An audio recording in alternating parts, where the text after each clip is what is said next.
నేను ఏం తినాలి, ఎంత మోతాదులో తినాలని చెప్పడానికి ఏం చేయాలి సార్? న్యూట్రిషనిస్టా, జనరల్ ఫిజిషియన్ని సంప్రదించాలా, అమ్మ చెప్పిన మాట ఇంట్లో వినాలా, ఏం చేస్తే ఉత్తమం అంటారు మీరు? అంటే ఆనెస్ట్గా స్పీకింగ్, అందరూ ఒక డాక్టర్ని కన్సల్ట్ చేసే అవసరం లేదు దీనికి. సో అంటే ఇప్పుడు కార్బోహైడ్రేట్ కానీ, ప్రోటీన్ కానీ, లేకుంటే ఫ్యాట్ కానీ సరైన మోతాదులో మనం కన్జ్యూమ్ చేసుకుంటే మీకు అవైలబుల్ ఆన్లైనే చాలా వరకు మీకు ఇన్ఫర్మేషన్ దొరుకుతుంది. దీంట్లో మిగతా అన్ని కూడా ఆన్లైన్ మనం చూస్తాం, అవసరం లేనట్లకి. ఓకే, ఇప్పుడు జర వేరియస్ కొన్ని ఆర్గనైజేషన్స్ అయితే మీకు డైట్ ప్లాన్స్ ఇస్తున్నాయి. ఒక 10 weeks ఒక ఛాలెంజ్ ఇస్తున్నాయి డైటరీ ప్లాన్. అంటే ఒక మంచి అలవాట్లు వీళ్ళకి అంటే అడాప్ట్ చేసుకోవాలని చెప్పి ఇవన్నీ కూడా ఇస్తూ ఉన్నాయి. కరెక్ట్. సో కనుక I think each one is the personalized option అండి. అంటే నేను చెప్పేది ఒకటి అందరికీ అది వర్తించకపోవచ్చు. Correct. So we have to make our own plan. నేను ఎందుకు ఇంత స్ట్రెస్ చేసి అడుగుతున్నానంటే sir, food is the main thing that is driving our life ఈ మధ్యకాలంలో. ఇదివరకు ఒక 6-7 ఇడ్లీలు ప్లేట్లో పెట్టేసుకుని చక్కగా ఒక కప్పు సాంబారు, ఇంత కొబ్బరి పచ్చడి వేసుకుని, నెయ్యి వేసుకుని తింటే మనం కంఫర్టబుల్గా తినేసేవాళ్ళం. ఇప్పుడు ఎందుకో హరాయించుకుంటాం, లేదా ఎన్ని క్యాలరీస్, ఒక ఇడ్లీ ఎంత సైజ్ ఇడ్లీ, ఇవన్నీ చూసుకుంటూ అంటే చూసుకోవాల్సిన పరిస్థితుల్లో ఇన్ఫర్మేషన్ కూడా వచ్చేసింది. సో తినేటప్పుడే ఒక స్ట్రెస్లో తింటున్నాం మనం. So how do you approach food from the perspective of long term ailments like cancer? అంటే ఫుడ్లో balance is most important and choices is most important. ఫండమెంటల్గా చెప్పాలంటే green leafy vegetables, fruits, 4 to 5 servings of fruits in your meals is going to do lot of good అండి. అంటే ఇందాక మనం tobacco గురించి మాట్లాడాం కదా, అట్లానే ఫ్రూట్స్ అండ్ వెజిటబుల్స్ పర్సే ఒక 20% క్యాన్సర్స్ తగ్గిస్తాయి. ఓహో, అమేజింగ్. దాంట్లో ఉన్న యాంటీ ఆక్సిడెంట్స్ కానివ్వండి, దాంట్లో ఉన్నటువంటి ఒక న్యూట్రియంట్స్ కానివ్వండి, they fight cancer causing substances or cancer ప్రారంభం అయితే కూడా దాన్ని ఫైట్ చేస్తాయి. సూపర్ ఫుడ్స్ నిజంగా సూపర్ ఫుడ్స్ అయినా సార్? మొరింగా పౌడర్ అని, అంటే మినగాకు తీసి ఇంకేంటది అలాగే రకరకాలు వచ్చాయి ఈ మధ్యకాలంలో, వీట్ గ్రాస్ ఒకటి. Are these truly super foods? As an oncologist do you subscribe to that at all? You don't. So basically మనం ఏదైనా సహజ సిద్ధమైన పద్ధతుల్లో మంచి వ్యాయామంతో, ఫిజికల్ యాక్టివిటీ మీరు చెప్పారు చాలా ఇంపార్టెంట్. వారానికి 30 minutes చొప్పున పర్ డే 4 days చేసిన చాలు. 120 minutes of physical activity per week చేస్తే చాలా జబ్బులు రాకుండా చూసుకోవచ్చు. నాట్ జస్ట్ క్యాన్సర్, డయాబెటీస్ కానివ్వండి, హైపర్ టెన్షన్, కార్డియాక్ ఇష్యూస్ అన్నీ, even mental health will be much better అండి. మనం productivity will be much better. నేను ఒకరోజు జిమ్కి వెళ్ళకపోతే, వాక్ చేయకపోతే ఆ రోజు నా ప్రొడక్టివిటీ తక్కువగా నాకు తెలిసిపోతుంటుంది. సో ఫిజికల్ యాక్టివిటీ అనేది నిజంగా అంటే పోస్ట్ కోవిడ్ ఎక్కువ మంది ఇంకా స్క్రీన్ అడిక్షన్ ఎక్కువ అయిపోయింది. ఇప్పుడు అన్నీ కూర్చుని చోట వస్తున్నాయి కదండి మీకు, స్విగ్గీలు, జొమాటోలు, ఎక్కడ బయటికి వెళ్ళి ఎక్కడికి వెళ్ళక్కర్లేదు కూడా, కూర్చుని చోట అన్నీ వచ్చేస్తున్నాయి. సో ఐ థింక్ శారీరక వ్యాయామం అనేది చాలా simplest and easiest way for good health.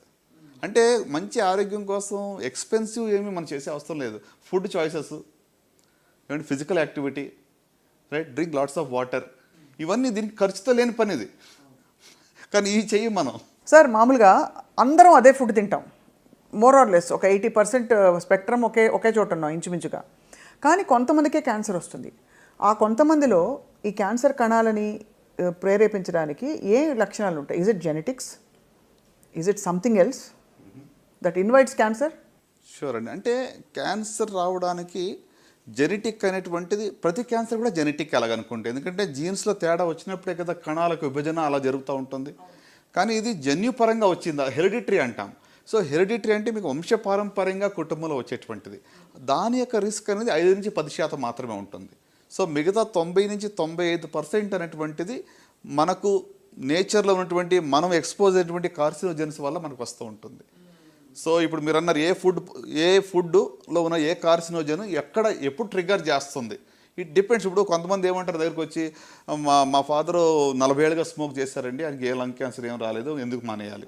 అవును, కరెక్ట్. చాలా కామన్ జస్టిఫికేషన్ మన కామెంట్స్లో కూడా పెడతారు సార్ ఇలాంటివి. అవును, కొంతమందికి రాలేదు అన్నంత మాత్రాన మనము దీనివల్ల వస్తుందని దాన్ని డిస్ప్రూవ్ చేయట్లేదు. 90% of the lung cancers direct related to smoking prove చేసాం. 10%లో మాత్రమే నాన్ స్మోకర్స్ కూడా లంగ్ క్యాన్సర్ రావచ్చు. అవును, correct. Okay, at the same time స్మోకర్స్లో రాలేదు అంటే దట్ డజంట్ మీన్ దట్ ఇంకా స్మోక్ చేస్తే ఏం కాదనేది కాదు. మనం దాన్ని you can't prove the other way round. So ఎందుకు వస్తుంది అంటే వాళ్ళలో ఆల్రెడీ ఒక ప్రిడిస్పోజిషన్ ఉండాలి. Over a period of time ఈ కార్సినోజెన్స్ రెగ్యులర్గా ట్రిగ్గర్ చేస్తాయి, క్యాటలిస్ట్గా పనిచేస్తాయి. ఈ కణాల యొక్క జెనెటిక్ చేంజ్ అంటే ఇప్పుడు ట్యూమర్ సప్రెసర్ జీన్ అని ఉంటుంది. అంటే ఒక కణాల విభజన జరగకుండా ఉండేటువంటి ఒక జీన్ ఉంటుంది, దాన్ని ఆల్టర్ చేస్తాయి. ఆల్టర్ చేసినప్పుడు అది సప్రెసింగ్ బదులు కీప్ డివైడింగ్ అంటుంది. అంటే ట్రాఫిక్ సిగ్నల్స్ ఫెయిల్యూర్ అయినట్టు అనుకోండి. Instead of green it says red. Okay, 2 చోట్ల 3 చోట్ల సిగ్నల్స్ రెడ్ అయినాయి అనుకోండి, ట్రాఫిక్ అంతా వచ్చి జామ్ అయిపోతుంది ఒకే చోట. సో ఒక లంప్ ఫార్మ్ అవుతుంది. So it's a failure of signalling system. మన కణాల్లో ఉన్న సిగ్నల్స్, కణాల విభజన జరగాల వద్దా, ఆగు అనే దానికి బదులు వెళ్ళు అని చెప్తా ఉంది. So it keeps on dividing అని. సో అంటే ఇది it's triggered by various carcinogens, అంటే ఈ యొక్క క్యాన్సర్ కాజింగ్ సబ్స్టెన్సెస్ దానివల్ల జరుగుతూ ఉంటుంది. సార్, ఆటో ఇమ్యూన్ కండిషన్స్కి క్యాన్సర్కి ఏమైనా సంబంధం ఉందా? ఆటో ఇమ్యూన్ దాంట్లో కూడా కొంతవరకు ఇమ్యూనిటీ అనేటువంటిది మరి తక్కువగా ఉన్నట్టు వల్ల రిస్క్ ఆఫ్ క్యాన్సర్ అనేది పెరుగుతుంది ఆటో ఇమ్యూన్ కండిషన్స్ ఉన్న. Right. And my final question with foods and cancer sir, మన చేతుల్లో లేనివి కొన్ని ఉంటాయి.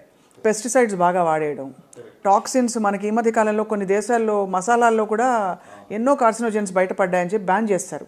ఇప్పుడు ఇవన్నీ సర్వసాధారణంగా అమ్మ చేతి ఇంటి వంటే కదా, దీనిలో కూడా ప్రాబ్లం ఉంటే ఇక ఎక్కడ పోవాలని తలపట్టుకుంటున్నారు. సో ఏం చేయాలి సార్, ఎంత సీరియస్గా తీసుకోవాలి ఇవి? ఒకటండి, మన చేతిలో ఉన్నది మనం చేయగలం. Prevent the preventable.